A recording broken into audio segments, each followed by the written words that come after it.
I realized my life would be full of mundane physical suffering, and that there was nothing special about it.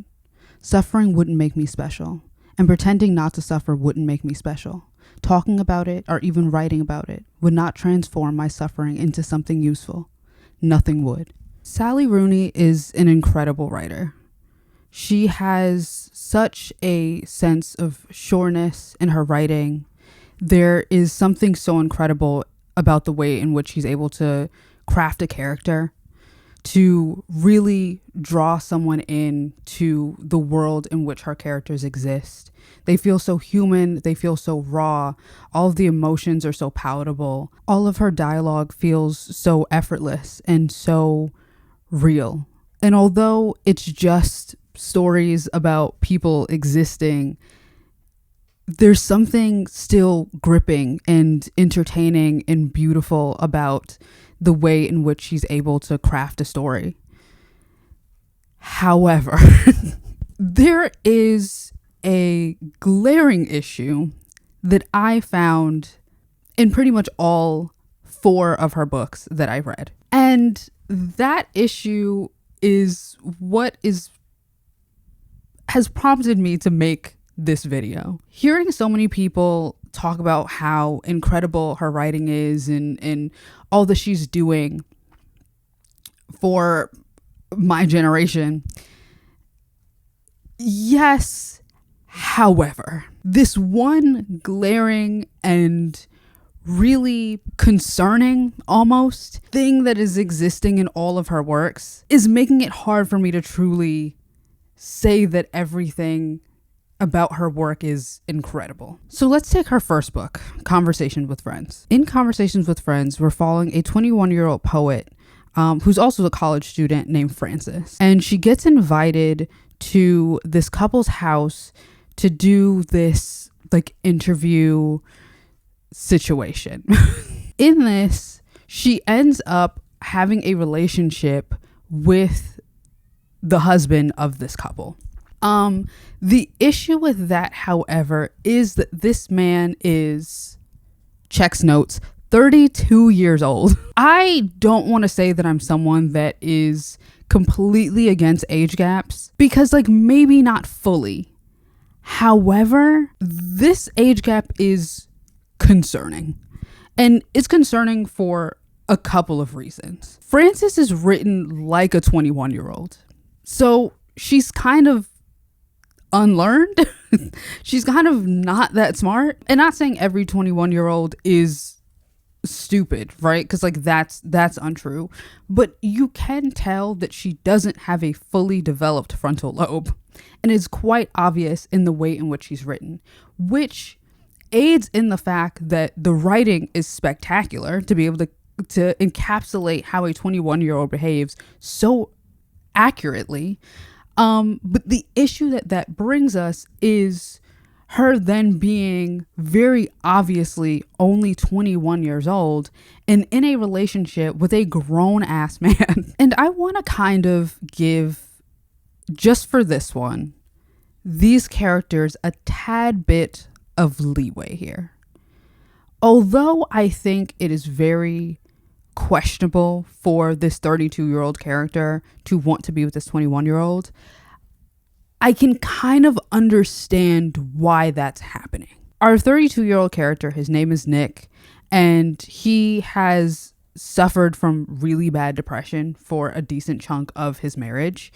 And he's also a former child star. So he's hurt, traumatized. So I kind of understand why he is gravitating towards this 21-year-old who is completely and utterly obsessed with him, especially with his marriage not doing well on top of all of that. So he's depressed. He's former child star and kind of struggling to really have a real career as an adult. And then he's having this 21-year-old be obsessed with him. So I understand how we get there. I understand how this is a story that exists because you have Frances, who has a bad relationship with her parents, more specifically her father, and how the abuse and the trauma that she has faced and endured in that relationship then reflects on how she's navigating every other relationship, more specifically a romantic relationship, and why she would end up with someone so much older than her. And I understand on Nick's side how you have your failed marriage and all of these other things going wrong in your life, and having someone that is showing you so much attention, especially, you know, being a former child star and like all the attention that would come with that, how you would be drawn to that. The thing is, though, it's not okay. And there isn't anything about it that can truly be flipped in a way where I can say that this relationship is acceptable. And now, spoilers, I think I would have been fine if the book ended in the way in which it seemed like it was going to originally, which was that Frances ended up just kind of having a situationship with her best friend and ex-partner, and Nick essentially just going back to his wife and them making their marriage into something worth saving. But instead, Nick accidentally calls Frances, accidentally, I guess, and they end up having a whole conversation, and then it's implied that they end up getting back together because he goes to see her at the end of the book, and that's how the book ends. And that's where my problem lies, because everything else that happens, them being together, it kind of being like a fling, if you will, and then them discontinuing that relationship for a period of time because Frances ends up wanting to break it off, that works. That, I think, is a good story. How these two people end up in this questionable situation because of their own questionable histories, that story works. The thing that doesn't work, though, is them getting back together, which makes it feel like this questionable, weird power dynamic, age gap relationship is okay. And it's not. And there's just nothing about it that is okay. And on top of all of that, there's also a moment in this where they're having unprotected sex, which we're going to get on that. And Frances doesn't even realize that it's fully unprotected sex. So when she's having what she assumes to be a pregnancy scare, and she goes to the doctor and they're like, hey, are you having unprotected sex? And she says, kind of. She says, kind of, which makes this even worse because, like I was saying before, it's very obvious that she's 21 and uneducated. It's obvious. And it makes it feel even more predatory that Nick is with someone that is like this, that obviously isn't in the mental place to be able to handle this relationship, really any relationship at all. She's just not in a place to be able to do that. And it's so obvious and it's so concerning. And the fact that Rooney allows this to be the end relationship, like allows this to be how the book ends with them together, is so baffling to me, because what is the lesson there? And not saying that every book needs to have a lesson, but it does make me wonder, like, what is the point of this existing in the way in which it does? And I kind of hate that. And unfortunately, it only gets worse. This one actually is the least offensive out of the four. The one I'm going to talk about last will all make sense, but the next two, this is the least offensive out of them, and I find this to be concerning. And I feel as though Sally Rooney is very aware of what she's doing with these characters, because there is a line in Conversations with Friends that is a conversation that Frances is having with her best friend, ex-partner, Bobby. And this is what they say to each other. What I like about your male characters, Bobby says, is that they're all horrible. They're not all horrible. At best, they're very morally ambiguous. Aren't we all? Yes, technically, but not to the degree in which these characters are. And that will segue me into her next book. I am doing this a little out of order. So this is actually her third book that was released. But let's segue into that, because the characters somehow do in fact get worse. Aren't we unfortunate babies to be born when the world ended? After that, there was no chance for the planet and no chance for us. Or maybe it was just the end of one civilization, ours. And at some time in the future, another will take its place. In that case, we are standing in the last lighted room before the darkness, bearing witness to something. Beautiful world, where are you? Before I even get into anything about this book, allow me to be mean for a second. I think this title is horrific, and I wish this wasn't the title. I understand why it's the title. If you read the book, it makes sense. However, I disagree. I don't like this title. I think this title is horrible. I think it is bad. I think it is stupid. And that's how I feel.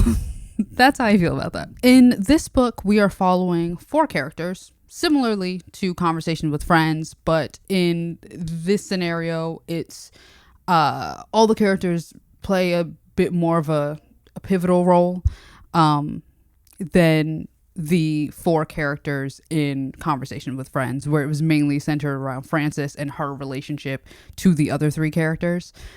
This one actually considers all 4 of the characters. In this one, you would think I would be okay with it, given that this one is about these 2 women that are best friends. They are 29 years old, and one of them is in poverty. She's obviously not doing well because she's in poverty. She works at a writing firm, I think. Everyone's got a job, and in the same way in real life, I can't remember what the hell any of my personal friends do. I don't remember what any of these characters do either. So she works at some writing company, or publishing house or something, and she doesn't make good money there, and she's really struggling. And she is in love with this guy that she has literally known her since she was born. They have a 5-year age gap, and they're in love with each other. And on the flip side of this, you have her best friend. Her best friend is a famous writer, and she ends up going on this, I think, Tinder date with this man at the very beginning of the book. And they end up building a relationship. Most of this book is taken place through email. So we get the actual story happening as it's happening. And then we also get the emails that the 2 women, Alice and Elaine, are sending back and forth to each other, which I actually really like. I think it's a really interesting way of writing a story, which again just goes back to Sally Rooney's writing. Although I think this is the weakest of her books, I still really enjoy everything that this book has to say, especially about the world we live in and how tragic and horrible things are around so many of us. But to still have a desire to talk about love and to talk about relationships and to talk about sex and to still have all of those conversations in spite of the world being on fire, in spite of all of these other tragic events going on, to still want to speak on what are the beautiful sides of humanity, which obviously is a privileged position to exist in. And I don't even necessarily feel like she shies away from saying that it is in fact a privileged position to be in, to be able to just talk about those things and not be experiencing them, to have a level of distance, even when it comes to like climate change. Like the climate is in fact bad, but for the ones of us that have housing, like we're not feeling it in the same way that someone that's houseless. The way that she, speaks on all of that, I think is beautiful, and I think it's important, especially as a white woman, to be talking about those things and to not feel as if she should shy away from that, but still being able to acknowledge that she loves to talk about love and sex and relationships and friendships, I think is beautiful. And that might be where my praise for this book ends. I think that's where my praise ends, because now we have to talk about the characters. You might think that these relationships wouldn't be an issue, given that I said that, the two women are 29, and the man that Alice ends up in a relationship with, which I forget what his name is. Is his name Felix, or am I making that up? I think his name is Felix. Oh boy. Okay. The man that Alice is in a relationship with, Felix, is also 29. So now we have 3 characters that are all the same age. And we also have Simon, who is 34, I think. If memory serves, I believe he's 34. And now that's fine. Right? You would think we were okay, that we were doing well. We're not. Okay, here is where we are not doing well. And here's where I find, yet again, that there is a raise of concern for the characters that Sally Rooney is crafting. Let's talk about Alice and Felix really quick first. Alice is depressed, I'd say. Most of Sally Rooney's characters are like mentally unwell, which is fine. Yeah, most of our characters are mentally unwell, and Alice is definitely one of them. Like I said, she's in this relationship with Felix, but Felix pretty much from the jump seems like he hates her. I read this book twice. I read this book about 3 years ago, I think. That was like the first thing I noticed. I was like, oh, this man like thoroughly hates this woman, and I'm not quite sure why he's sticking around with her and why she wants to allow him to stick around. However, I do understand now. Now, after reading it a second time, I do understand. Alice is, like I said, mentally unwell, and she has a lot of problematic views of herself, based on being a famous author. She has all of these people that are saying all of these different takes about her, and it's making her feel sometimes confused as to who she actually is in relationship or in relation to what these people think about her. And I think that's what causes her to still end up with someone that seems like they don't like her, because she's so used to having these very confusing and conflicting feelings about herself under the lens of, or through the lens of, these other people that don't know her. So I understand how she gets there. And then when it comes to Felix, he feels like no one cares about him, and he is aware that Alice is in love with him. And I guess similarly to conversations with friends, he's kind of feeding off of having someone be in love with him and care about him and desire him. And that is the thing that makes him want to stick around with Alice, although he feels like she looks down on him and belittles him. There's something about the push and pull that he resonates with and desires. That's the limit of what I get and I see, because what I then have to bring up and I don't want to. What I then have to bring up is there is a moment in which Alice is holding Felix's cell phone. He hands it to her and is like, hey, can you look something? He's trying to fix the shower, and he hands her his phone, and she clicks on the internet and sees that he was watching porn. She thinks that the porn is like questionable and bad or whatnot. She feels like it's not appropriate and literally hates what he's was watching, and it makes her view him differently. And they end up having a conversation, I think either that night or like the next day, about what she saw. And Felix is like, hey, like, I'm sorry that that you saw that and you hated it. And then he decides that it's like confession hour. And here's where it gets dicey and gross and weird, because he proceeds to say, "I've done horrible things compared to that." She stopped typing then and looked at him. "Like what?" she asked. "Loads of things," he said. "Where would I even start? Like, for example, you'll hate this one. About a year ago, I brought some girl home after a night out. And then I found out later that she was still in school. And I'm not just saying that to fuck with you. I'm serious. 16 or 17. I think she was. Did she look older? I want to say she must have, but I didn't think about it. We were both drunk." And then he follows that up with saying, "Worst thing I've ever done. I got a girl pregnant when I was in school. She was in junior and I was in 5th year. Have you ever heard anything worse than that? Her mom had to take her over to England. I think they got a boat over. She was like 14 or whatever. A little child, basically. We weren't even supposed to be having sex. I talked her into it. I mean, I told her it would be fine. Anyway, that's the worst thing." I am left to ask, what am I supposed to take away from that? What is the logic in having a character that hates his, I guess technically girlfriend, and then confesses to statutory rape, and then, spoiler alert, ends up still with her at the end of the book?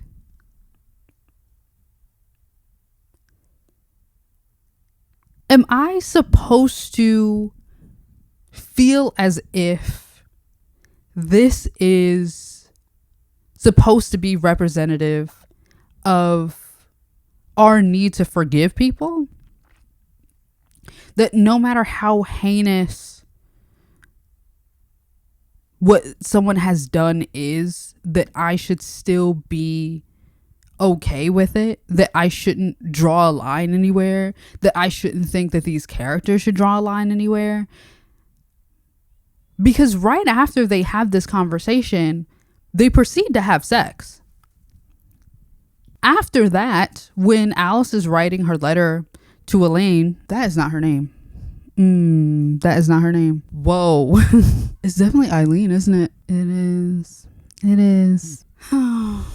Anywho, we see afterwards when Alice is writing her letter to Eileen about Felix and their relationship and everything that she like learned about him. She says that she knows it's not up for her to forgive him, because obviously he didn't do anything to her. I mean, he's done things to her, but he didn't like do that to her. So she doesn't really have the right to forgive him. However, she believes that he's sorry, and she believes that he wouldn't do it again. And there's something about that not only makes my skin crawl, but also kind of makes me a little bit enraged, because that's not a good message. The idea that we should just kind of believe that people won't do harmful things again, it's complicated, because like in certain situations, yes, people can change, and I don't want to play pretend like that's not the case. Like, people can't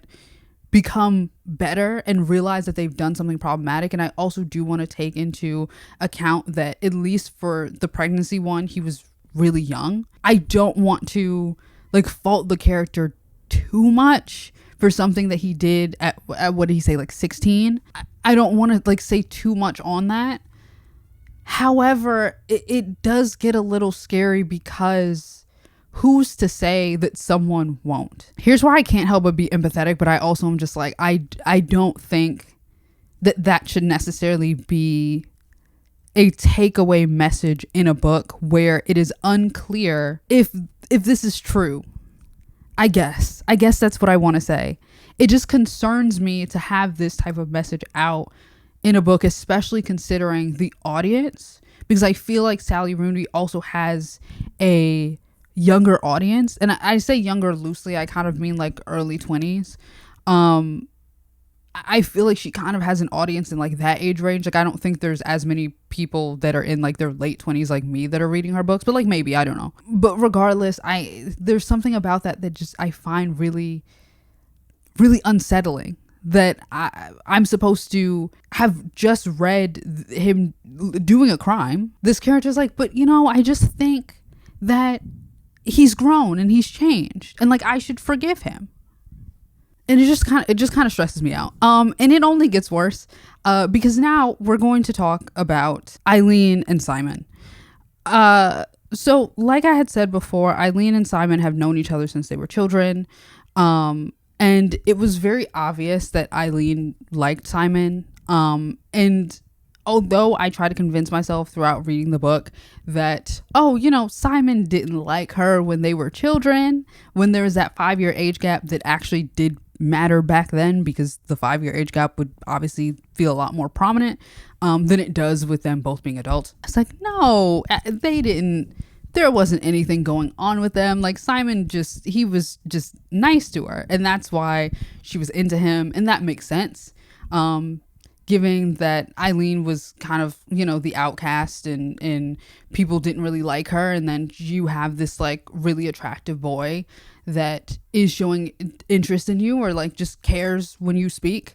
I get how she would end up falling for him. And if anything, I guess I kind of assumed that Simon was more like just kind of flattered by this little girl being obsessed with him. But then we do get these handful of lines that allow me to know that that's not the case, and that is not the messaging, and it isn't them being adults and then realizing, oh, we should be together. Nay. It is that they've technically been in love with each other since they were children. Right. And now the first line I want to read is the one that gave me the ick the most. So for a little bit of context, because I think the context is important. They're having phone sex, and that's fine. They're adults, fine. They're having phone sex. However, in this, they are pretending that Eileen is talking about Simon's wife, and in this fictional scenario that he has a wife, she's saying all of the things that his wife would do to/for him. And she says, your wife would never talk to you like that. Why? Does she worship me? Yes. You're like a father to her. The age gap isn't that big. Like I said, it's only 5 years. It's not actually that serious with them both being adults, but it is, that's a choice of words. To throw the mic. That is a serious choice of why. Why like a father? What is that supposed to mean to me? And I know it's not giving incest, and I can assume, and maybe I'm saying this for my sanity, I can assume it's giving sub-dom type thing. I can try to convince myself that it's going into BDSM territory. I can try to convince myself. I don't believe that though. I actively don't I can actively feel myself gaslighting myself over this and trying to convince me that that this is something that is like okay. It's not. It's why is that the language that we're going with the context that Simon has, which we don't find out this context until later, so it makes it worse. But the context that we are aware that Simon has essentially been obsessed with this woman since she was born. When he was 5 years old and she was born, he was obsessed with her from then. And even proceeds to say at one point in this, even as a child of 5, I had beautiful taste. Only the finest babies made the grade. And I am left yet again to wonder, are all of these men that she is writing not morally ambiguous, but straight up perverts? No, Ethel Cain. Are they straight up perverts? Because why is this the type of relationship that is being cultivated in these books? Constantly being that a man that is older than said young woman, who is very obviously in a bad place. Why is this the type of woman that these male characters are going for? Because it always just comes off as predatory, and there's no other way of looking at it. It always feels predatory. And it's just like, am I supposed to think that these relationships are okay? And the reason why I have to keep asking, am I supposed to believe these relationships are okay, is because at the end, they end up having a baby. And I think they're like married too. They like end up getting married and like having a baby. And I'm just supposed to like think that that's fine? That this man that was, you know, even as a small child, already being obsessed with this newborn baby, and then when she was 15 and he was 20 years old, was into her then, and that they have a moment where they almost kiss, and then he, I guess, realizes that he shouldn't fucking do that, and then opts out of doing it.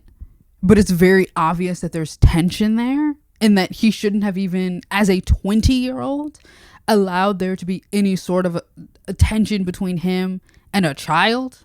I must ask, is like this the type of romantic relationship representation that some of y'all are after? The ones of you all that like enjoy these books, like, do you have a means of explaining how you navigate these relationships and why you think that they are okay? Because I'm not following, and I'm disturbed.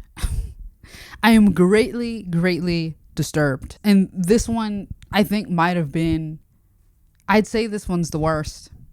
But I know once we get on to the next book, I'm gonna say something different. oh boy. Okay, so on to her most recent book, the third book that I'm going to be talking about, Intermezzo. Let's I feel like maybe I still don't accept it. The idea that my dad is gone. I don't really get how it could be the case, if you see what I mean. I think I do, she says. Like he just sort of exited from time, and we all have to keep going within time. Intermezzo. Oh, Intermezzo. In Intermezzo, we are following two brothers, Peter and Ivan, who have just lost their father. We are essentially just watching both of them navigate life after this loss. Ivan is a chess player, professional chess player, which is how you see the cover.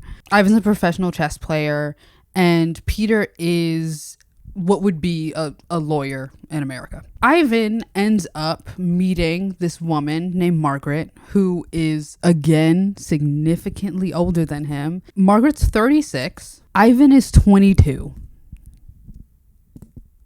I'm about 45 minutes into this video and I'm about to crash out. Oh my God. Okay. They end up kind of hitting it off as soon as they meet each other. She's in charge of essentially taking care of Ivan while he's doing this like chess tournament. Like I said, they end up hitting it off pretty soon, or pretty quickly. Margaret goes to take Ivan to the house that he'll be staying at. Because this tournament is like outside of where he lives. When they get to the house, Ivan invites her in, because of course he does. They end up being intimate, which isn't fine. I was gonna say it's fine. It's not fine. It's questionable. I mean, I guess if it's just like a one night stand, this would be like weird. That's a choice that you're making, Margaret. That's a choice, but whatever. Like I guess I'll let it slide. The issue, however, is that that's not the case. They do end up in a full-fledged relationship, and Margaret's age is a really big point of conversation throughout the book, as it should be, but nothing is really done about it. And the reason why nothing is done about it, or why it even feels unserious that her age is a point of conversation, is because then we have to go and look at Peter, Ivan's older brother, who is, I believe, 32. Peter is in a relationship with two women, technically, which, again, that part's fine. That part's fine. And they're both aware of each other. So that's also like, you know, everyone's technically consenting to like be in this relationship with this man. The issue is that Peter has his like first love, the original woman that he was in a relationship with, Her name escapes me, and I'm not going to keep checking my notes to find out what all these freaking characters' names are. I refuse. But anyways, he's in a relationship with one woman that I believe is like 34. So they're the same age, or just about the same age. But she got into an accident, and she just is in chronic pain from the accident. So things just aren't the same. And they were in this great relationship before, and then the accident happened, and she broke it off with him. She's having a, complex relationship with everything that has gone on with her, and she didn't want to feel as if she was stopping Peter from living because she feels as if her life has stopped because of her accident. Peter ends up in a relationship with a 21-year-old, which, like, conversations with friends all over again, I guess, especially considering that this 21-year-old is a college student. They love the college girls. They love them. She's a college student. She is also a sex worker, and she's also poor. And at one point in time in this story, she ends up being houseless. Literally, police drag her out of the house, and she's evicted with her friends that she lives with, and he ends up taking her in. And that is the man that is scolding his brother for dating someone that is 36. Right. Because somehow he's like the person to do that, right? But let's actually go back to Ivan and Margaret. If you thought I wasn't already uncomfortable by their relationship in this disgusting age gap, it gets worse. There is a line or a moment that exists. Margaret, he says, "Can I kiss you?" She doesn't know what to do, whether to laugh again or start crying. "Okay," she says. He comes over to where she's standing against the fridge and kisses her on the mouth. She feels his tongue move between her lips. Drawing away slightly, he murmurs, "Sorry about my braces. I hate them so much."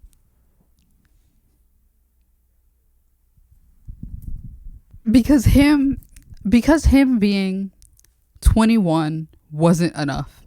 Him just being 21 wasn't enough. And obviously adults have braces, right? Like, I'm not dumb. Like, adults have braces. But let us not be dense in acting as if him being in this relationship with this woman that's nearing 40, and him barely being in his 20s, and him having braces doesn't make things worse. Doesn't feel any more. This doesn't make it feel more as if we're infantilizing him. When I read that section of the book, I feel like I'm having war flashbacks. When I read that section of the book, I did in fact put it down, and I just had to yell about it. Because why? Why is that the decision that I have tears in my eyes. Why is that the decision that was made to not only have him be in a bad place because he's literally grieving his father, like just actively lost his father, who he had a good relationship with. And we also find not only has he lost his father, but he has a bad relationship with his mother, and he feels like the people in his family don't care about him or like really view him as a person, because his mother essentially has like another family. So he feels like an outcast. His father's dead. His dog that he had that was essentially like he and his father's dog is living with his mother, and she is like up his ass being like, "Hey, when you gonna get your dog? Hey, when you gonna get your dog? I don't want to keep holding on to your dog. This is getting weird that I keep having to hold on to your dog." He has all of these things going on, and you have this woman who he's supposed to be in the care of, and this is what she decides to do: allow him to kiss her, and then even goes into, you knew what was going to happen, so you went into this house anyway, and you allow him to kiss you. And then you also proceed to have sex with him at your big age. I hate to age shame. At your big age, that is the decision that is made. And it's like, again, the question I keep asking, what am I supposed to take away from this? Because sure, you know, and now we can get on to Margaret, again, in a failed relationship. Her husband, an alcoholic, she left him. They're not like officially divorced, but they're separated, and been separated for a while. So like, what does it matter whether they're like legally divorced or not, in my opinion? But yeah, they're separated, and she's kind of like traumatized from that experience of dealing with, I don't want to say dealing with, of being in a relationship with someone that is dealing with alcoholism, and her having a complex relationship with that, and therefore having a complex relationship with herself, and like where she fits and all that, and the things that she is deserving of and worthy of, and how, again, another situation where she has this boy that is very much into her and wants to please her and ends up falling for her, and her being infatuated with this idea, with this concept, with this situation. And again, and here's where it gets so complicated for me as the reader, is because I understand how we're getting to these places, but I'm just confused as to why this keeps being the choice, because they don't need to be this far apart in age. Honestly, this could just be Peter, right? Like, we don't actually have to, like, Ivan doesn't have to be the person. Like, or Ivan could just be older. He could be in his late 20s, and this would be fine. I'd be like, sure. Like, I wouldn't do it. I don't think I would want to be with someone that's like 36 when I'm 28, but like, whatever. There's nothing wrong with it. Like, go ahead, do your thing. And I could then go and just be having a conversation of like, yeah, it's a little problematic, but arguably you could say they're both grieving in different ways. So it's like, sure, like technically they're on even playing field, even though this is complicated.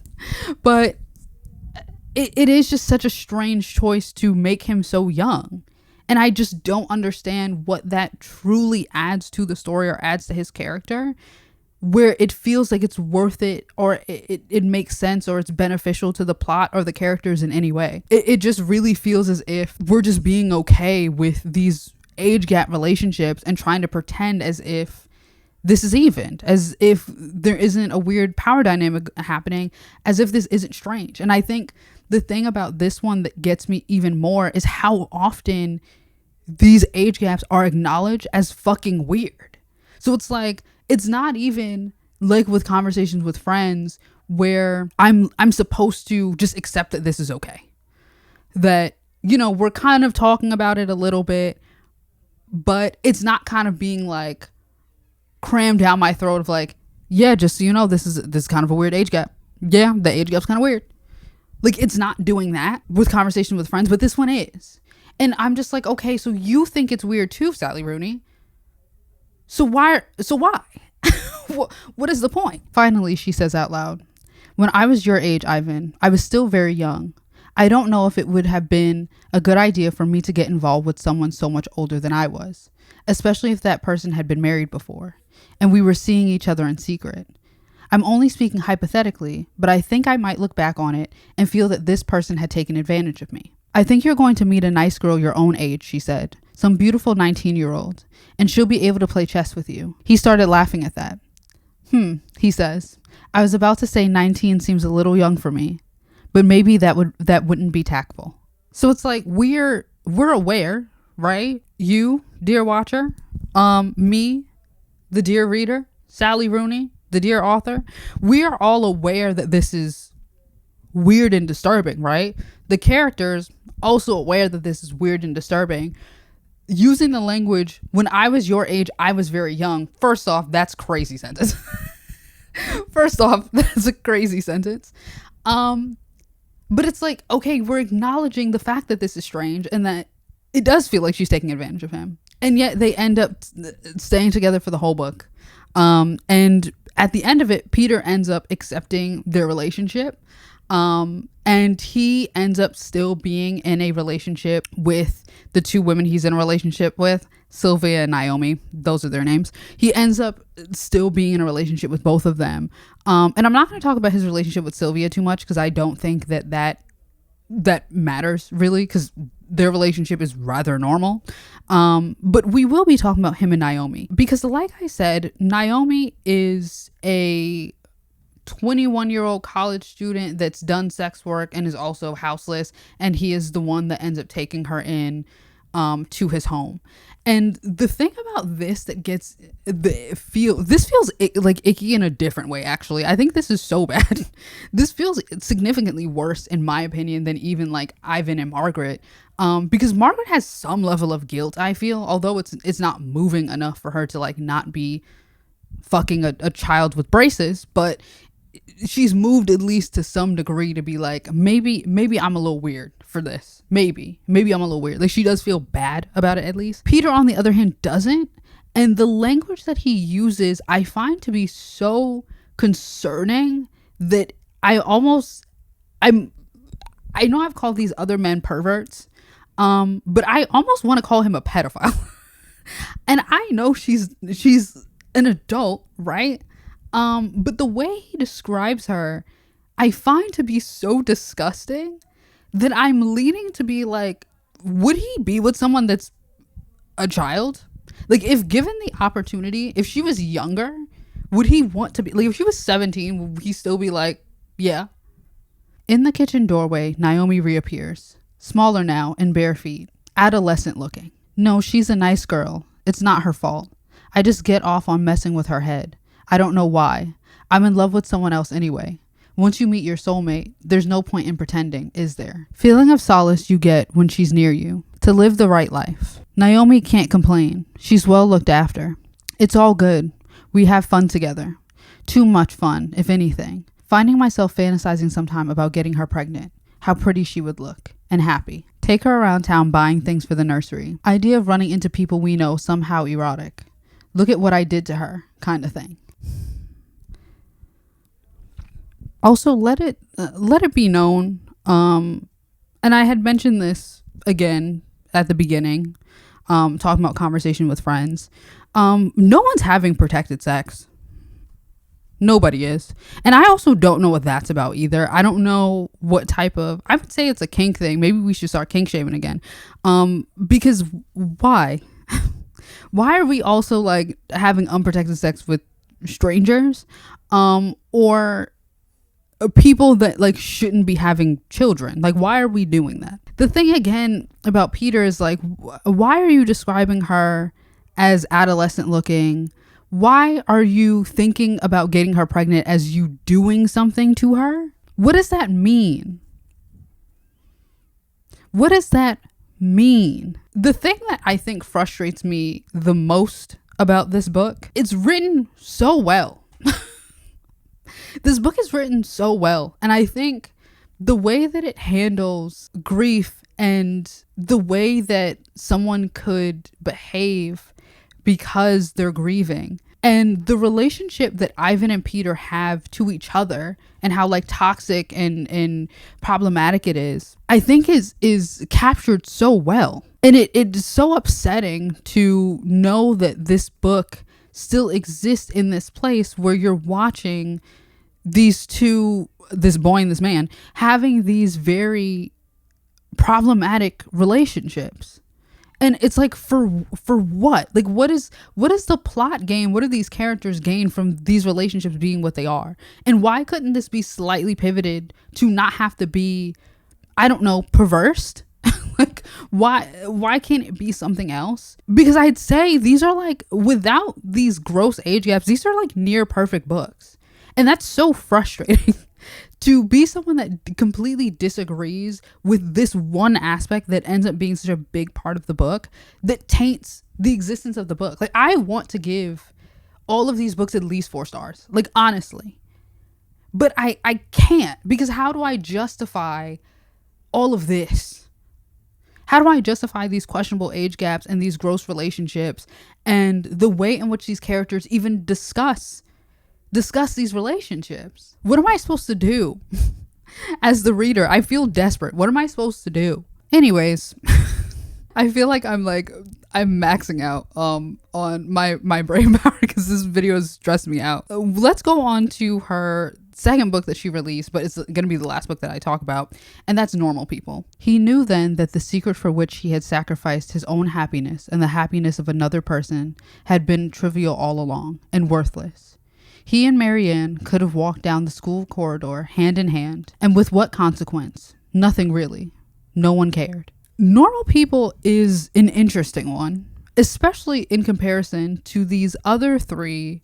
The first word that came to mind was monstrosities. Whoa. The other three, just the questionable antics of those books. I think the most questionable thing that happens in Normal People might just be that the two characters start having sex as kids, and like we get graphic enough depictions of that. I think that might be the most questionable thing that happens in here, and I kind of feel about it just because it's not YA, like it's meant for adults. Maybe that actually makes me feel weird, like more weird about it, to be an adult and have to read about like teenagers having sex. Okay, I didn't think about that until I said it out loud, but here we are. Anyways, Normal People is about these two children. We do watch them grow up to be in their early 20s, but we start off with these two children. One of them is very wealthy, and she has a really bad relationship with her mother, has a really bad relationship with her brother. They're both very abusive, especially her brother is very abusive, and her mother just kind of ignores it and acts like it's just not going on, or it's her fault. And on the flip side of that, we have this boy who his mother works for this girl's family, and he is, not nearly as good of a place as she is. I don't know if they're necessarily like classified as poor per se, but they're definitely not in anywhere near the financial position as this girl is. He also is doesn't have a relationship with his father.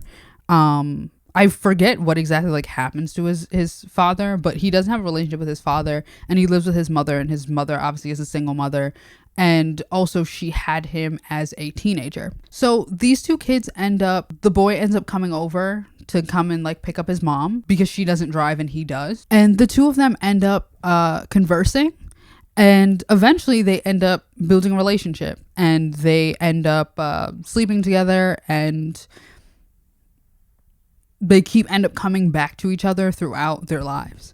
The reason why this one is so confusing to me is because this one doesn't have any weird like age gap things. There are two scenarios in which there technically is an age gap thing that happens, but we are aware as the reader, and the characters in the book are aware that these characters are being assaulted. So there isn't any like, oh, that we should be like okay with this and this is perfectly fine. It's not at all navigated in that way. There's a situation where our main female character gets assaulted at a party. There's this older boy that ends up like touching her, and it is stated pretty outright that it's not okay, that what happened to her, and that it shouldn't be excused. Regardless of if this guy is considered like a good guy, it doesn't matter.